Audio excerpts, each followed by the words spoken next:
So when you hear the word self-care, you might feel like, oh, that sounds really selfish or superficial, or it's just this kind of pop psychology buzzword of today. But self-care is actually backed by science. And all it means is that we actually need to take deliberate, intentional time out to nourish and replenish our mind, bodies, and souls in this age of anxiety where we're constantly inundated with messages and demands and things off our checklist, and we barely have time to even breathe.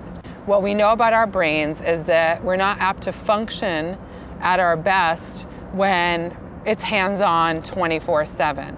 So when we're not sleeping, when we're not eating right, when it's go, go, go, that's not necessarily a great formula for our brains. Our brains actually benefit from regular intermissions, these break rituals where we're actually taking time to enjoy life and to come up for air and to laugh even and be playful. So let's talk about break rituals. What are they and how can they help us? So a break ritual, just put very simply, is just every day you're infusing self-care into your routine. So you're actually taking a break and doing something positive for your bottom line mental health, just to help with that cumulative effect of stress, because think of how stress pounds us. It adds up, and the next thing we know, we're overwhelmed. In a similar way, a break ritual is a small strategic practice that we put into play every day that we know helps us to just come back to that point of focus that we matter and that our well-being matters. Think about adult life. So many times we get so serious, we have so much to do, we all want it to be perfect, and then we find ourselves kind of clenching our fists, holding our breath, just stuck at our desks all day, or just worried and consumed by this whole feeling of overwhelm. And what we know is that self-care is a process of giving ourselves permission to say no, to set boundaries, and make sure that we're also putting our own mask on first, that we're not just, running around, helping everybody else, doing what everybody wants us to do, all while neglecting ourselves. So for me as a therapist, I've seen the disaster that this can produce. I've seen a lot of people come into my therapy room, and they come in and they're overwhelmed, and I ask, like, okay, so how are you sleeping? How's your sleep? What's that like? And they're like, oh, I'm lucky if I get 3 or 4 hours a night. Sometimes I wake up in the night with like that anxiety jolt in my stomach. And they know that that is wreaking havoc. And from a brain science perspective, we know when our brain, and specifically our amygdala, the part in our brain that regulates anxiety and fight and flight response, when that's not rested, we're much more likely to have that really, intensive experience with anxiety, because our threshold for coping goes down.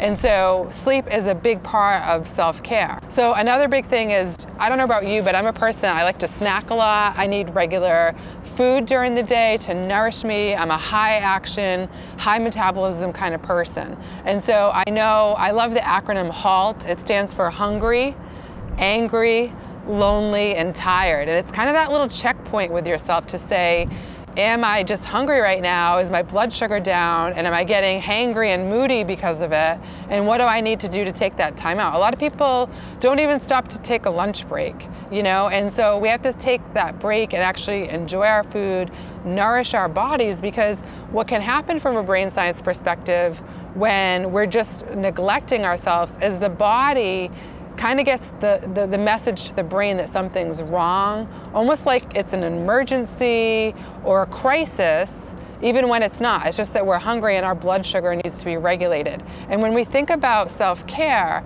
it really serves as an anchor for what's called emotional regulation.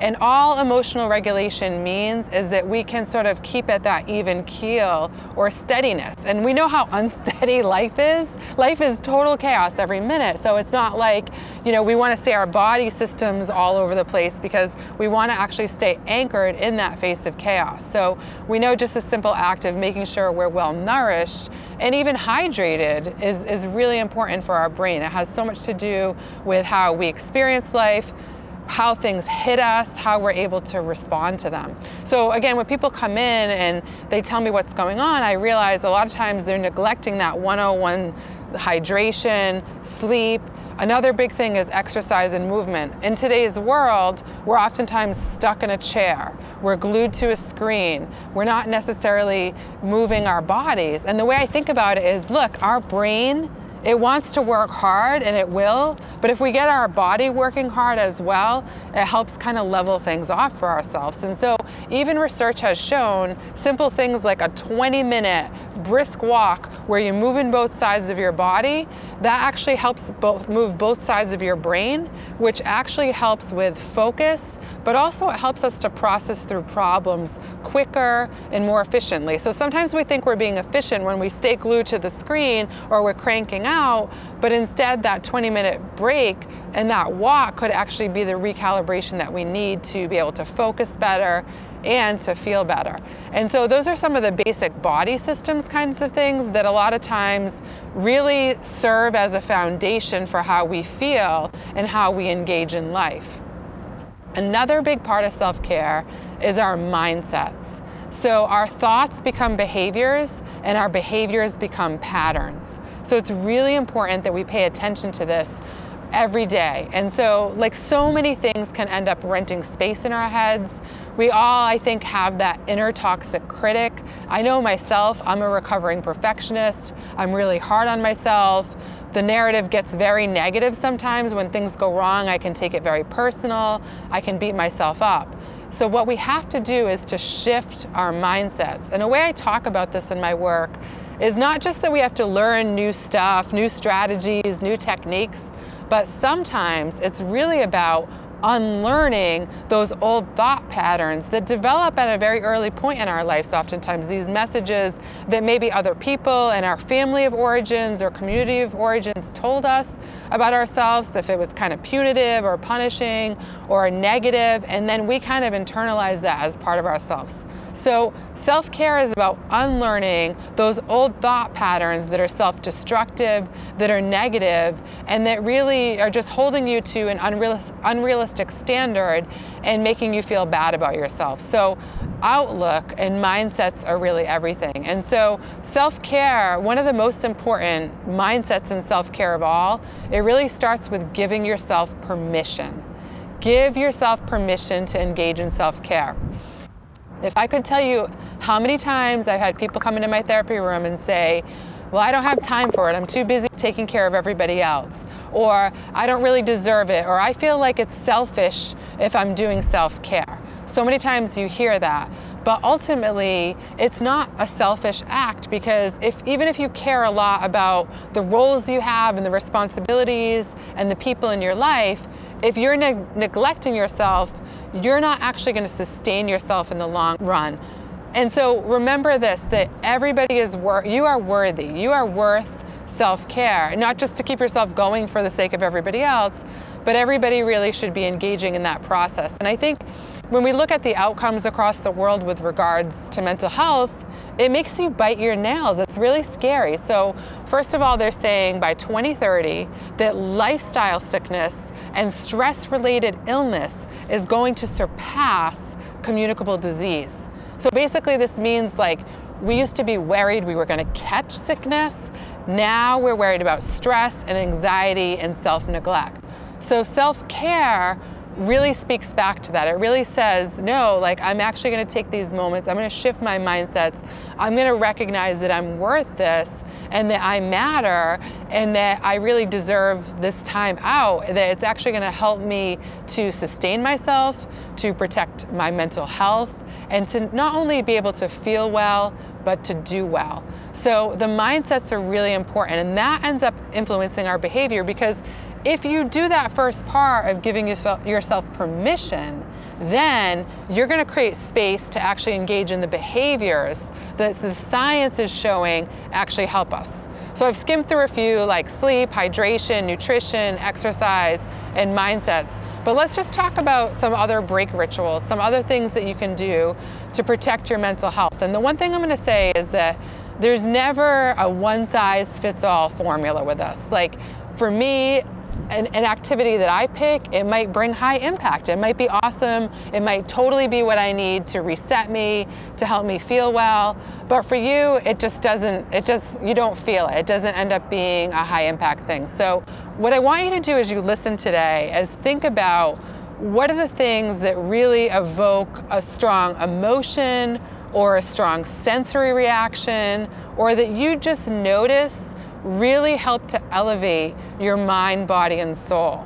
And so it's coming up with what we might think of as a repertoire. So picture like maybe you're a musician and you have sort of like all of these different pieces or songs you know. That's a repertoire. Another way to think about it is like a toolkit. We all need a toolkit because look, life is like we're trying to build a house and like in a tornado half the time. That's how life is. So we need actually like a solid toolkit that's not just like, oh, life is, you know, just think positive and like just be happy and all that, but that is actually based on real science that is proven to help protect us in these moments that are incredibly chaotic and stormy in our life. So a toolkit consists of the things that we know for us as people help us to thrive, that help us to, again, just enjoy life, to be a little lighter, to just feel kind of recalibrated or reset, to feel nourished, to feel centered, to feel grounded, and also that help us feel connected. So I'm going to share just a few of those with you now. So I'm super excited to just show you some of my own self-care methods, some of my break rituals. And again, these are just some things that I do that I find to be high impact, that I also know are supported by science, and that I've really seen help me in my own life, not just in the everyday, but I've seen them really have an effect on me over time. So I want to share them with you. So the first, this is actually my favorite book. This is called The Alchemist. And if you know me, you know that I'm always talking about Paulo Coelho and just his extraordinary life story, his work. And this book really talks about how we can define a personal legend in our life, which is just a way of saying our mission, what we know we're designed and destined to do. And it really encourages us to really think about, even when obstacles get in our way, that we really need to keep persevering. And so this is my favorite book, but I will also tell you that a word for therapeutic reading is called bibliotherapy. Okay, so that's actually a thing. So bibliotherapy has been a thing for me my whole life. I always will say that reading and writing are both my air.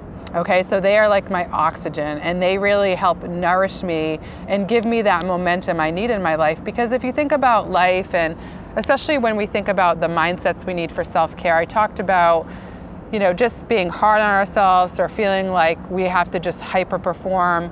But when we read, we learn new things. And for me as a behavior science expert, I can't get my hands on enough things to read. I love to read academic literature. I love to read science reports. I love to read just all the dearth of information that's out there that helps us to do something interesting. It helps us to name things. So even today, we're thinking about self-care. That gives us a name to this process of intentional, deliberate replenishment for ourselves. So when we learn to name something, it actually then helps us to put a structure into place into our lives that helps us to thrive. So for me, just reading other people's stories, hearing about how they've overcome things, that really inspires me. And new information, learning new things, that just gets me excited, and that helps really keep me going. So just the love for learning and reading is one really great self-care method. And again, this is a book that I also would highly recommend.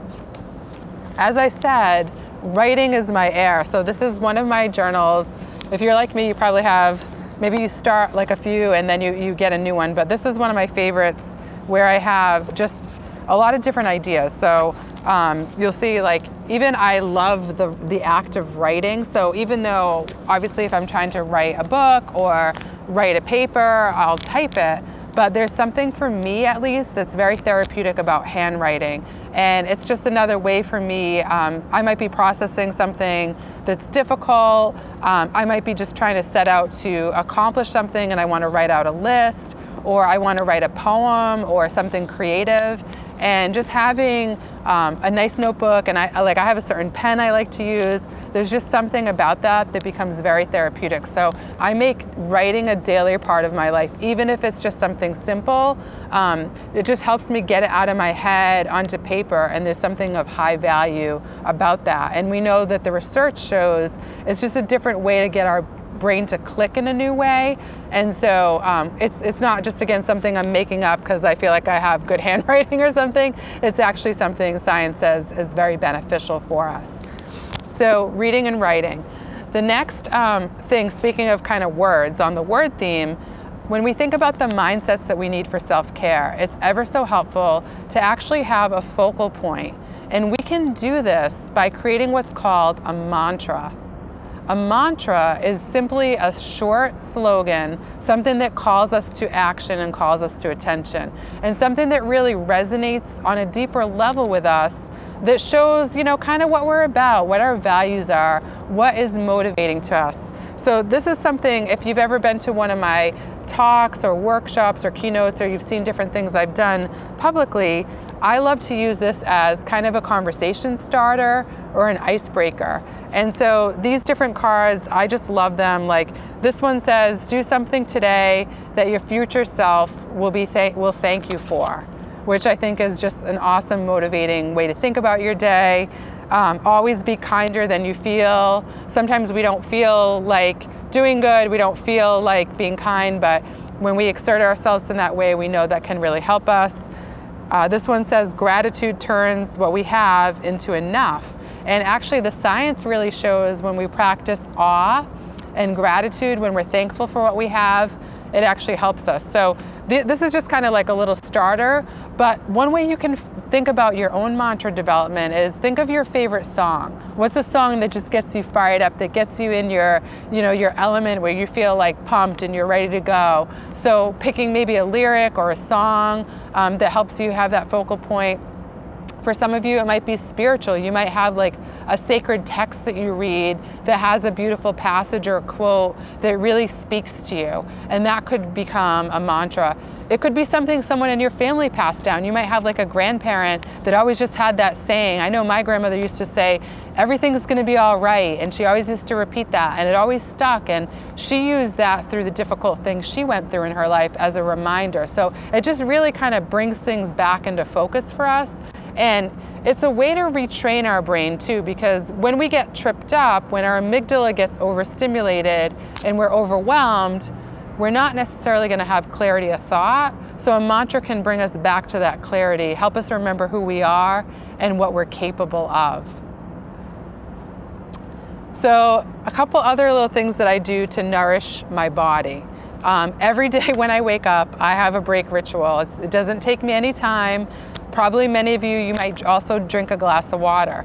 Well, I like to add this C packet. It's like called an emergency, or this is like a generic one, but it's basically 1,000 milligrams of vitamin C. And so what I do every day is I pour this into my water, I drink it, and I talked about prevention being less costly than repair. Knock on wood, I don't usually get sick. I usually stay very healthy, and it's just that deliberate action every day that I'm trying to start my day on the right foot. And of course, sometimes the clementine can help too. But the point is just that healthy hydration, the healthy eating, that can be wonderful. Another thing that I love to take in is kombucha. I know that there's been a lot of science emerging around the gut microbiome, and so we know there's a strong gut-brain connection, and that a lot of times we can be off balance and I think we're going to start to see this emerge increasingly in the science, and in years from now we'll be thinking, why were we calling that a certain thing when it was really an imbalance of this microbiome? So kombucha is fermented tea. And it's something that just, again, helps balance out our systems. I find it just very soothing. This flavor, lavender, I'm like super into lavender lately, so I love, like, if you ever tried lavender latte. I actually had even a lavender vegan ice cream this summer, which was so good. But this kombucha, the lavender latte, is delicious, and it really helps me. And sometimes even I notice, as a person with a lived experience of anxiety, sometimes my stomach gets very affected by stress, And so I find kombucha just super helpful. Sometimes I also like seltzer, but we know there's a lot of science for kombucha. Now, again, I'll give the disclaimer, this is not a substitute for medical advice. And I will also say that I know people, when they drink kombucha, they feel, ugh, they don't like it, they don't like the taste of it. I didn't love it at first, but there's definitely so many great flavors out there. But I know some people who say they drink it and they don't feel well. So that's why I'm not saying, here's your little prescription for self-care. What I'm saying is try out these different things that are available that we know scientifically have a lot of merit and value, but expect that it's going to be a little bit of a trial and error process. Another thing that's really important when it comes to self-care is creating the mood, creating the environment. If you're thinking about self-care, a lot of it relates to wanting to be in a good mood, kind of, on a simple level, and to feel good. And so we want to also think about our environment and how our environment really has a significant impact on our mood, on our focus, on our functioning. And I think sometimes it's also a manifestation or a metaphor for our life. So if things in our environment are chaotic, just in like our living space, that can also really clutter our brain. And I think that's why we're seeing minimalism becomes so popular. The book, The Art of Tidying Up, that was a bestseller. There's a lot of discussion around creating an environment that's more simple, that's not so overstimulated, because we're living in a time where our brains are taking in so much information. So just thinking from what we call aesthetics, aesthetic appreciation, is trying to create a soothing environment for yourself. An environment that helps you kind of be cued up, that this is your time to relax. This is a time where you're creating space in your life for less overwhelm and more serenity. So one example that I have from a sensory level, from a sense of smell, are essential oils. And again, essential oils are increasingly being recognized as something of value, something that helps us to relax. And certainly I could do a whole video on the spectrum of essential oils and all of its different values, but we know this is ancient wisdom and healing practices in our modern context that can really help us to recalibrate ourselves. Another simple one, I mentioned how much I like lavender everything, right? And I think lavender is definitely associated with reducing stress. So this one is a lavender candle.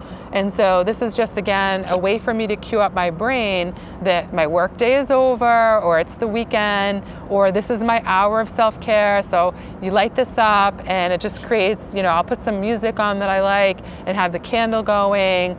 And that just helps me, again, set the space and let myself know this is actually a time for me to preserve my mental health, to protect it, and to sustain myself given the complexity of all my demands. And I also want to show you, I was sitting on this earlier in the video, you might have noticed, but this actually comes from a dear person in my life who gave me this, and I keep this on the floor in my bedroom. So it's a meditation pillow, and it's beautiful, it's handcrafted, and it's super soft and comfy. And it just is a way for me to recognize when I'm on this is not my time to write the 10 articles that are due, or to answer all my work emails, or think about my personal relationship struggles, or whatever it is. But this is just my sacred time to focus on my breath, to my focus on the awareness in the moment, to focus on enjoying the sensory that I've set up around me. And what's interesting, what I find in my meditation practice, is that if I allow that space, I actually become more creative, I become more focused, I become more productive, and I enjoy my life more, ultimately. I'm not just with no margins in my life where everything is just spilling over and I feel overwhelmed. So I think it's nuanced, and I think the best thing to do as you start to carve out your own self-care plan is try different things out. See which activities are most realistic, that fit into your routines. The key thing with a break ritual is it's not like you're gonna say, well, I'm gonna go take a sabbatical or go on this 10-day yoga retreat. Yeah, we'd all love to do that, but that's not always a possibility. So it's really about saying, if I have 10 minutes, rather than scrolling through my Insta feed, how could I use those 10 minutes to really allow my brain and body and soul to get the replenishment that it needs in order to do well? So just remember, there is not any kind of one-size-fits-all formula for self-care. What's important to do is to think about what are the activities that bring impact for you. Again, thinking of the kinds of mindsets you want to adopt, the mantras you want to select, the behaviors, the activities, the environment you want to create for yourself. Recognize that that's really your self-responsibility to think about what makes the most sense for me. And then when it comes to the mindsets, to give yourself permission to know that you matter, that you're worth it, that self-care is everything, that your mental health is everything, that if you're too sick to enjoy what you're actually setting out to do, it's not worth it. So give yourself permission to pick something. So this week, what I want to encourage you to do is to pick one thing that you want to target. So it could be a mindset, it could be something you want to tackle in your environment, it could be that you want to get out and do more walks. Whatever it is, I want you to pick that one thing that you know you can weave in that break ritual time for, that you can get that in there. So let's even say it's simple, like you usually take the elevator at work and you're going to take the stairs this week to give yourself a little extra heart race. Or let's say you usually meet somebody for coffee, meet them for a walk instead. Or let's say you usually have your coffee but you're at your desk and you're drinking it fast and you're not even enjoying it. Let's say you're going to give yourself 5 minutes to get to a different spot, to sit outside and actually taste your coffee, to actually be present with it. Or let's say this week you're going to come home from work and instead of just turning on the TV or just sitting scrolling on your phone, you're going to actually put some essential oil in the diffuser and light a candle and maybe just take out a notebook and write some thoughts down and do some journaling, or put a relaxing song on, or even call a friend that you just love to talk to. Remember that even though self-care is something we all have to take responsibility for, it's not selfish and it's not superficial. It's not just, something for the sake of doing. It actually helps us, and science shows it. But the other big thing about it is it doesn't happen all by ourselves. Yes, we have to take the initiative to do it, but it also happens in community. So grab a friend, grab a loved one, find a therapist, find a coach, find someone that's going to help cheer you on when maybe you're trying to get these things going and you feel like, I know what I need to do, I found it, but I'm forgetting to do it, or there's other things squeezing out my time in my schedule. There's too many competing priorities. So find people. Self-care, healing, growth, learning, unlearning, it all happens in community. It doesn't happen in isolation. Self-care is not a solo endeavor. It's something we take responsibility to do, but we will follow through better if we have people in our lives that are encouraging us to keep moving. I wish you much joy and momentum as you put forth your strategic self-care plan.